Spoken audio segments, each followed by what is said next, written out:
Earlier this morning, Donald Trump put out a tweet chock full of dog whistles against Cory Booker, against poor people, against people of color. Just an absolutely awful tweet.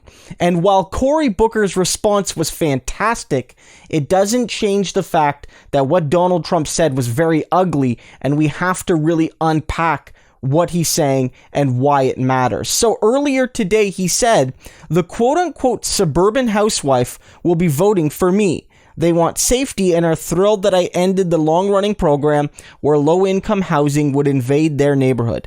Biden would reinstall it in a bigger form with Cory Booker in charge. And so basically what he's saying is his recent efforts to limit the ability to have low-income housing in suburban areas is defending suburbia, defending the suburban dream. He's been talking about this for at least the last few weeks in heavy detail because Trump knows that as suburbia goes, the election will go, especially in a lot of key swing states, and he's worried about losing that suburban advantage he had in 2016, but which largely abandoned him in the 2018 midterms, which is why the Democrats picked up a bunch of seats in the House of Representatives, is a lot of people moved from the Republicans to the Democrats between 2016 and 2018. And so he's trying to stoke up this fear and this concern.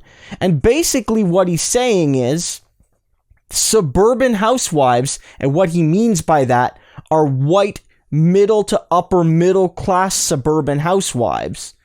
I am protecting your neighborhood from invasion of low-income housing. Now, Trump means low-income of all backgrounds, but he specifically means non-white poor people. These suburbanites, at least some of them, want to keep out all poor folks. They worry about their land value. So for some of them, it's really not about race on itself. It's actually about economics as well. But don't doubt for a second that for Trump and a lot of the people he's trying to win back and appeal to and energize and mobilize, this is about race.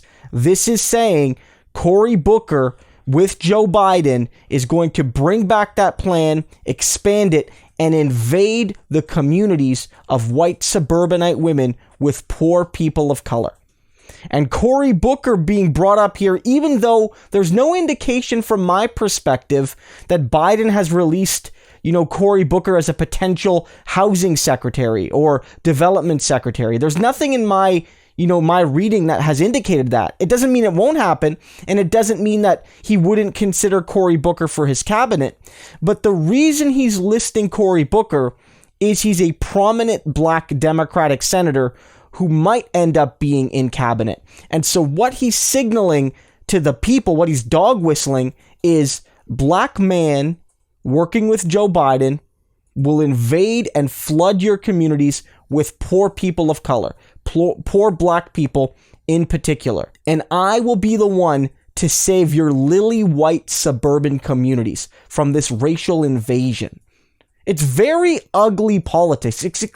It's extremely ugly politics, because the fact of the matter is racial equality is a good thing. And suburbia being quasi, segregated, redlined, whatever for so long has been one of the barriers to racial equality.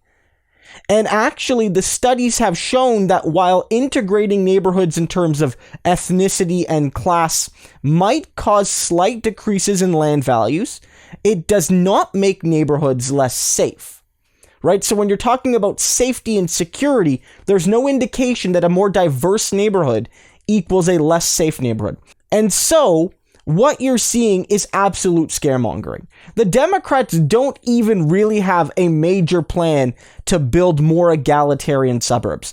The Obama-Biden plan as it existed beforehand was largely a rubber stamp. Some developers and suburban communities, complained because it was, a lot of red tape and paperwork to show that they were trying to increase diversity, both in class and racial terms in their neighborhoods. But on the whole, it didn't seem like it was some sort of mandated system.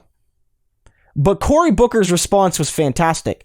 And it was a mixture of humor, but also, getting to the core of the matter. And he said, Donaled, your racism is showing. Cory, because of course, he spelt Cory Booker's name wrong. It's not Corey, it's Cory. So he misspelled Donald's name to give him a nice riposte.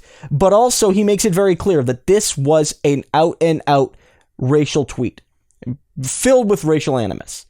Donald Trump is desperate right now. He says the Suburban Housewife is with him, but they're not. They're not anymore, and that's what's terrifying him. Back in 2016, you've heard this before. The majority of white women voted for Donald Trump. Not a huge majority, but a majority of white women went with Trump. And when women lived in suburbia, they were even more likely in some cases than if they lived in full cities to vote for Donald Trump. What's happened in the last couple years is that white women have moved away from Donald Trump. Women who are educated have moved away from Donald Trump.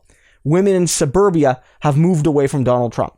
Now, it's not like no women are voting for Donald Trump, and they might be well won back.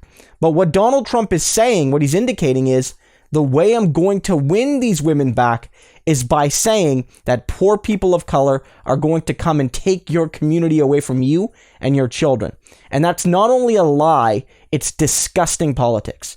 I'm not a fan of Cory Booker. I see him as a neoliberal establishment hack, but no one deserves to be attacked as he was attacked, and he gave a darn good response to his credit.